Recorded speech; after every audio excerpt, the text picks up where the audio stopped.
এই মুহূৰ্তলৈ আহিছে এক বিগ ব্ৰেকিং। হঠাৎ অসুস্থ হৈ পৰিছে হাৰ্টথ্ৰব জুবিন গাৰ্গ। ষ্টুডিঅ'ত কাম কৰি থকা অৱস্থাত হঠাৎ ঢলি পৰিছে সকলোৰে মৰমৰ শিল্পীগৰাকী। পুনৰ জনাইছে গুৰুত্বপূৰ্ণ খবৰটি, হঠাৎ অসুস্থ হৈ পৰিছে সকলোৰে মৰমৰ heartthrob Zubeen Garg.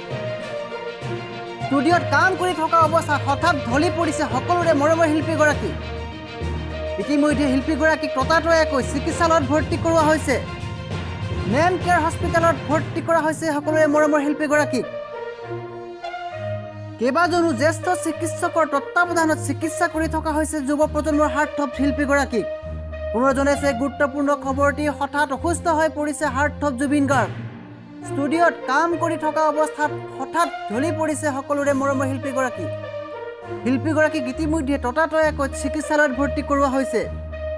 Name care হস্পিটেলত ভৰ্তি কৰোৱা হৈছে মৰমৰ শিল্পীগৰাকীক। কেইবাজনো জ্যেষ্ঠ চিকিৎসকৰ তত্বাৱধানত চিকিৎসা কৰি থকা হৈছে যুৱ প্ৰজন্মৰ হাৰ্টথ্ৰব জুবিন গাৰ্গক। পুনৰ জনাইছে গুৰুত্বপূৰ্ণ খবৰটি, হঠাৎ অসুস্থ হৈ পৰিছে হাৰ্টথ্ৰব জুবিন গাৰ্গ। ষ্টুডিঅ'ত কাম কৰি থকা অৱস্থাত হঠাৎ ঢলি পৰিছে মৰমৰ শিল্পীগৰাকী।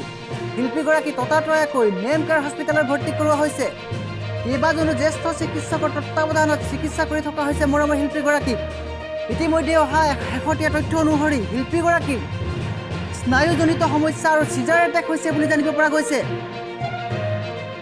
আগতকৈ বৰ্তমান শিল্পীগৰাকী অলপ সুস্থ হৈছে বুলি জানিব পৰা গৈছে। চিকিৎসকৰ ভাষ্য অনুসৰি চিটি স্কেন কৰাৰ সময়ত শিল্পীগৰাকী চকু মেলি সঁহাৰি জনাইছে বুলি জনাইছে চিকিৎসকে। পুনৰ জনাইছে গুৰুত্বপূৰ্ণ খবৰটি, যুৱ প্ৰজন্মৰ হাৰ্টথ্ৰব জুবিন গাৰ্গ ইতিমধ্যে অসুস্থ হৈ পৰিছে। ষ্টুডিঅ'ত কাম কৰি থকা অৱস্থাত হঠাৎ ঢলি পৰিছে মৰমৰ শিল্পীগৰাকী। শিল্পীগৰাকীক ততাতৈয়াকৈ চিকিৎসালয়ত ভৰ্তি কৰোৱা হৈছে। নেম কেয়াৰ হস্পিটেলত ভৰ্তি কৰোৱা হৈছে।